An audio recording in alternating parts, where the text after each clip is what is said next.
So in very important question, काफ़ी sample papers में आया है। इस क्वेश्चन में देखो cos with sum angle, cos with sum angle, यानी कॉस से कॉस बी टाइप कुछ है, ठीक है। तो बट यहाँ पे ना हम कुछ सब्सटीट्यूट कर सकते, ना कुछ अप्लाई कर सकते, कुछ नहीं है हमारे पास ऑप्शन। तो ये वाला टाइप एक पर्टिकुलर टाइप है ये बेसिकली। तो इस टाइप के क्वेश्चन में आप क्या करोगे, एक ऐसे नंबर से मल्टीप्लाई डिवाइड करेंगे जो कांस्टेंट हो, इसमें साइन ऑफ बी माइनस ए से करेंगे। फिलहाल अभी देखो, आपको समझ आएगा कि क्यों किया हमने। तो sine of B minus A constant है, उसका इंटीग्रेट नहीं करना पड़ेगा, हम तो कांस्टेंट को बाहर लिया। तो sine of B minus A is outside. Now in this part add X और माइनस एक्स, एड और सब्ट्रैक्ट एक्स, तो B plus X minus A minus X, right, and denominator as it is.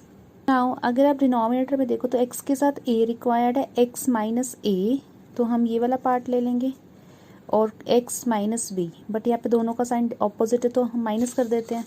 तो you can write the sine of x minus A minus x minus B. Now this is justified upon cos of x minus A cos of x minus B, integration 1 by sine of b minus a dx. Now what I'm supposed to do, sine of a minus b लगा देते हैं। Sine of a minus b आपका होता है sine a cos b minus cos a sin b.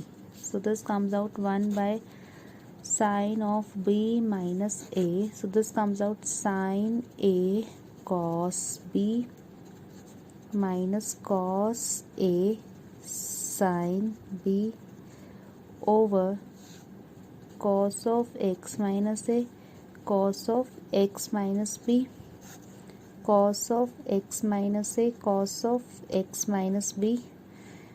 इसको हम अलग अलग डिस्ट्रीब्यूट कर चुके हैं। So put this in bracket this part. So 1 by sine of B minus A gives you, जब आपने इसको अलग किया तो cos of x minus B, cos of x minus B cancel out, sine of x minus A upon cos of x minus A gives you tan of x minus A, and